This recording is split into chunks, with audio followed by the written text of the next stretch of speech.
Okay, folks, it's your buddy Mike Messier. Here I am. Here you are, outside this lovely movie theater. Just saw 007, No Time to Die. Thoughts? Well, first of all, I want to say that I was smart enough or patient enough to see this movie on my terms. I saw it on the big screen, and I actually got to see it. It was really pretty cool in real 3D. Now, for those of you that have not experienced this, with any type of with any type of movie. Uh, this real 3D thing, I like it. I'm having a weird time with this camera today, where it's not even it's a phone. Like I'm trying to move it and position. There we go. Very dark, but the reason is when I went into this movie, it was 8 o'clock. The movie started at 8. It's really like a 3-hour adventure. The movie itself has a runtime of 2 hours and 47 minutes. There's 20 minutes of previews. The real 3D thing was interesting to be in there with that for so long. I did think that the 3D was nice on this movie. And, I guess the first question you might have is, Mike, should we bother to watch this movie? And I would say yes. I would say it's a good movie. Daniel Craig really does deliver as a James Bond. He's different than some of the other James Bonds. I mean, he doesn't have perhaps the quippiness of a Pierce Brosnan or an English, I don't know, like an English old chap like Roger Moore. I think Roger Moore always gets short sighted. I know that everyone likes to sing a song about Sean Connery as the greatest James Bond, but I just haven't seen enough of the Sean Connery as James Bond movies. I'm having troubles tonight with this thing. But in any event, I do recommend this movie, especially if you've been watching. I try to catch up on the Daniel Craig James Bond movies. I saw Skyfall last week. Before that, I saw the Casino Royale from 2006. So it kind of seems like this Daniel Craig era of James Bond films have had its own kind of like sub story in the James Bond world. You're welcome to comment and question if you're here in live time, by the way. So overall, yes, I would say if you haven't seen this movie, I would suggest to go see it. I would say go see it on the big screen if you can. Now, I guess I'm going to get into some things. I hate to lose people here when I say spoilers because I like to make these kind of reviews so that you could go out and see the film and then come back and watch the second half if you don't want to get spoiled. But what I'm going to say, for those of you that don't know what spoilers mean, it's a term that came around maybe around the early 2000s or the mid 90s or something. Basically means I'm about to give away some plot points from the movie. I'll try not to expose the whole thing, but I do want to talk about some stuff here that's pretty vital to my enjoyment or thoughts on this movie. So here we go. So spoilers, okay? You've been fucking warned. Um, First off, look, I think Daniel Craig's a great actor and all that stuff. But once again, it's another thing where good old James Bond, Daniel Craig, I think he was 60 or 62 when this came out. So maybe when he filmed it, he was 60. But, romancing the 30-year-old, um, spoilers, it looks like good old James has got a daughter in this thing, which is interesting. And unless I'm forgetting something, I don't know if this character of Madeline, the mother, the baby mama, was she in one of these other Daniel Craig James Bond movies? Was she of significance, or did they just get her into this one? So you might remember more than me. Let's see. Sam, hey buddy, what's going on? I hear ya. I enjoyed No Time to Die too. Just felt it could have used maybe two or so more really inventive set pieces. That being said, I did like the uh, Foggy Forest action scene. Madeline was Inspector. She was a big part of the last. Well, thanks, Sam, because I don't think I saw Spectre. And this is the thing, buddy. I think I've missed all these Daniel Craig James Bond movies. I don't know why, but when they started, releasing some of these, I don't think I liked the titles of them. Like I remember the Quantum of Solace. To me, that's a horrible title. a horrible title. Even Spectre is kind of a weird title. I mean, I kind of grew up in that era of like Goldeneye and Octopussy and View to a Kill, like kind of like titles that to me were just more fun. Like I guess what I always feared with these Daniel Craig James Bond movies, they weren't, they didn't feel like they were as fun as Roger Moore or fucking even Pierce Brosnan. Timothy Dalton I thought was horrible. He was only in the franchise for 2 films. The Living Daylights I think was one of them, because Pierce Brosnan wasn't available. Because unfortunately, Pierce Brosnan had a wife at the time that was suffering from illness. It might have been cancer or something. So Pierce was being a good husband, helping his wife, and unfortunately, I think she passed on. And eventually, Pierce was able to do the James Bond character after Timothy Dalton. And look, no offense to Timothy Dalton, but he was not good, or the movies he was in were not good. Although that chick with the piano, the violin was fine. I'm having a hard time with this camera tonight. I don't know what's going on. But okay, so Madeline was in Spectre, according to Sam. So I guess I just didn't see it, buddy. So yeah, and so now she's the baby mama of this thing. Um, Sam, I hear you. LOL. Quantum of Solace was the worst title. Agreed. The Daniel Craig movies are more serious, more episodic stories continued between his films as opposed to more standalone films. Correct. Because I remember that, and I guess they really invested into Daniel Craig, which is fine. Um, but it did feel, and I guess part of this thing with Daniel Craig and James Bond, he humanized Bond, or maybe not he, but the scripts. And maybe it says Daniel Craig's like a co-producer on these things, or one of the producers. So maybe he did have some creative input, and they wanted to humanize Bond. And look, it was kind of a smart idea to give Bond a child. And of course, it's 2021, so they're going to make that child a female. And so in 20 years or 15, we can have this kid running around, playing, daughter of James Bond. So that's fine. It's good long-term planning, long-term booking, as they say. Now, what do you think about this 007 thing? I remember this being a controversy. And was it from this one or another movie first where they had the African-American lady? Maybe she's not even African-American, but a dark-skinned lady, a dark-toned, I should say. I don't know how to properly say this. Black lady, is that okay to say? She's 007 for about an hour or so in this movie. She's okay. I didn't really know who the actress was. I don't know if she does something that's so awesome and great that I should know who she is or whatever the fuck. But I really didn't recognize her.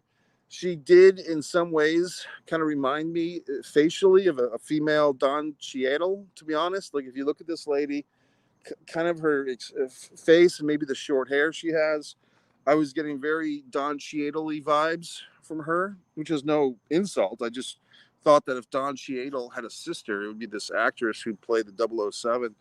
I don't know if they're trying to pass the torch to her. Like, will she be in a series of films as for the next 10 or 15 years, and then maybe bring in the daughter of Bond? Interesting. I mean, I was kind of, how do I put this? I was not blown away by her, but she was kind of in the supporting character thing, in this, the 007 lady. There was some controversy. People said, oh my God, an African American lady's playing James Bond, blah, blah, blah. And it's like, no, it's actually not that. But people don't understand subtleties. But hey, if she's taking over the 007 thing, they've planted those seeds in this one. That's fine. But I was kind of uh, ambivalent or unmotivated with her performance. Like, she wasn't bad. She wasn't great. She didn't have a lot of meat on the bones. I don't look at her and think, oh my God, star quality. I just kind of say, oh, it looks like, Don Cheadle's sister. But I don't know what to say. What do we got here? I hear you there. I like the Jamaican and Cuba section of the movie. I don't think they're going to pass the torch to her, according to Craig. I think they will literally just start over the new male James Bond. Okay, so are we going to revisit all these Ian Fleming books? I mean, are there novels? You seem to be pretty knowledgeable, Sam. I appreciate that. Are there more novels to James Bond that we haven't discovered yet? Are they all based on the Ian Fleming books, or some of this stuff coming from new sources, to which I do not know the answer? Because I thought the whole deal was that But is Ian Fleming still alive? I don't know. I don't know the answers to all these questions. I consider myself, I guess I'm not as much of a James Bond expert as I thought I was, because I thought I knew a lot about it, but I guess I don't, because I guess there's a whole fucking world to it. And that's the thing that maybe I wasn't expecting. The last 2 weeks, I've seen 3 of the Daniel Craig James Bond movies. I guess there's 1 or 2 that I didn't see. The Spectre and the Quantum of fucking Solace. So, it's some of these things, guys, and Sam especially.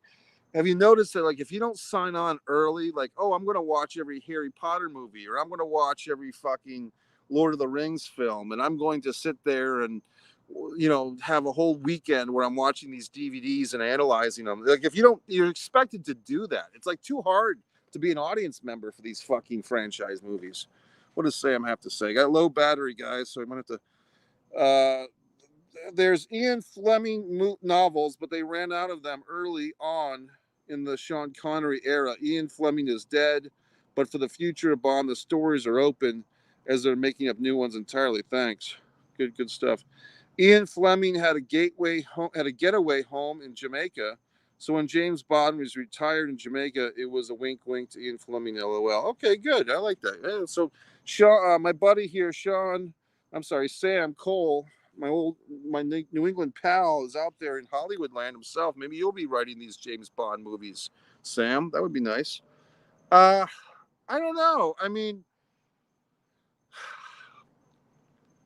I wonder who gets Ian's cut of all these profits. That's the real question, right? But look, I enjoyed it. I thought it was good. I liked watching the 3D. I guess here's what I'm going to say is, if you can see these movies, like this experience, and I saw another one of these movies in 3D, this real 3D thing. I'm trying to remember what I saw in the real 3D recently. That's the way to go, folks. And I don't know if Sam in Hollywood, if you have those. Do you have those movie subscriptions in LA, or is that too bourgeois for Hollywood? Like, where you pay the monthly fee?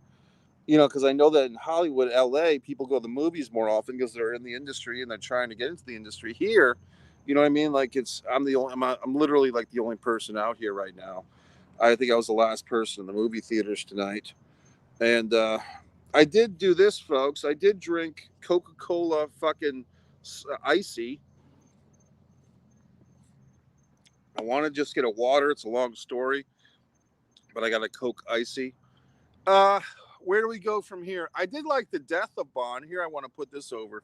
When fucking our buddy there, when he dies, when some spoiler, when he dies, James Bond at the end, like kind of his last steps to the top of this thing, and he's kind of looking over the horizon, accepting his death, accepting his fate. I could feel the weight of Pierce Brosnan, Roger Moore, Sean Connery, Timothy Dalton. The guy that did the first one, I think, was a made-for-TV movie. Was there anyone else am I forgetting, buddy? I could kind of feel the weight of the Bond franchise, the kind of walking in step with Daniel Craig. Like, I could feel the weight of his performance carrying the spirits of these men gone by. I could be wrong, but I think Sean Connery's passed away. I think Roger Moore's passed away. Timothy and Pierce, I think, are still with us. Am I forgetting anyone? I'm forgetting the guy that did like the Casino Royale movie. Whoever that guy was, but I felt the performance. Sam chiming in about the subscriptions. Might have them, not sure. I found a movie theater in LA, which I live in Century City, near Hollywood, because there's good parking. Ha ha ha. Good parking is impossible in this town.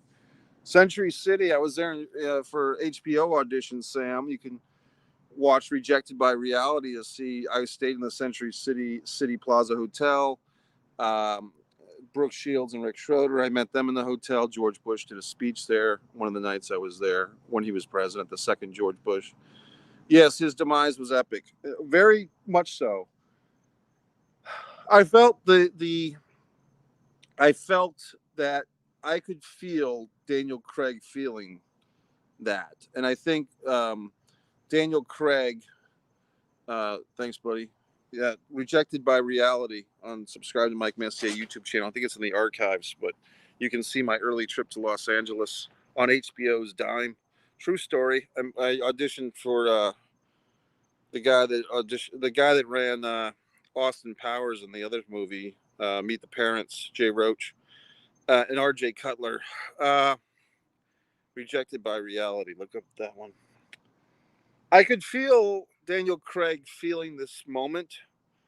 I could feel the power of all those actors in him. So I, responded favorably to that. Now here's a little thing. I stayed to the very end credits. I wanted to see all those names roll, and I wanted to see where this thing was filmed, and I wanted to see all this stuff. And at the very end, when you get through all the credits, it says on the screen, James Bond will return. So who knows? I mean, maybe. I mean, I don't know. I mean, they pretty much show him getting wiped out at the end of this thing. So who knows? Hey, my buddy Adam's checking in. So 007 dies and paves the way for the female Bond, finally killing machismo. Well, yeah, that's and there you go, Adam. Good point. It did feel like, okay, like I said in this review, James Bond's a father now, and of course it's a daughter. Of course, it would be vile and disgusting if he had a son, and if you planted the seeds for a second son of James Bond to come in, that would be repulsive. But if it's a little girl, well then fuck, let's do that. So I mean, I get what your point is. It's not cool to be a guy anymore. It's not cool to be a man. We have to take our penises and duct tape them in between our thighs. I get it. But then at the same time, how do you achieve? Well, you got to express your manhood. You got to fucking be a ball buster. So, you know what I mean? And then the society responds to someone like Trump, who just doesn't play by the fucking rules of society and does whatever the fuck he wants. And that's who people vote into office. So we give a mixed message all the time. We're supposed to be fucking, it's like this. It's like, you go to the Humane Society for a fundraiser, and everybody's throwing 10 or 20 or $100 in for the dogs and the cats, right? And then you go to the snack table there, and it's a deli meat, the Humane Society function, which is okay. We're gonna save these dogs and cats, but fuck these pigs and cows. So I mean, the hypocrisies of the world, Adam. We understand that. And it's not a great time to be a guy. It's just not. I mean, we don't know what to do with ourselves. We don't know how to act. You know what I mean? So whatever the fuck. But I'm not going to try to solve all the world's problems in this review. But I did notice, like, God forbid James Bond had a son. That would just be so. What's the term? Toxic masculinity. Holy fuck. James Bond has a son. Well, god damn it. So anyway, I'm going off on a little bit of tangent. So, gentlemen, Adam, Sam, thanks for checking in. Adam's got a nice video on subscribe to Mike Messier YouTube channel. Adam provided me with a wonderful gift basket of wrestling toys. I do have something for Adam in mind. I forgot you're on the Panhandle, and the funny thing is, Adam, I had to think about it. What the fuck does the Panhandle mean? It's because that area of land literally looks like a panhandle. Like it looks like a handle of a pan. Okay, there's actually a security officer who's looking at me because I'm here on the phone talking into my phone. So I'm confusing and scaring. I'm going to have to go, gentlemen. Thanks for the comments. Thanks for joining.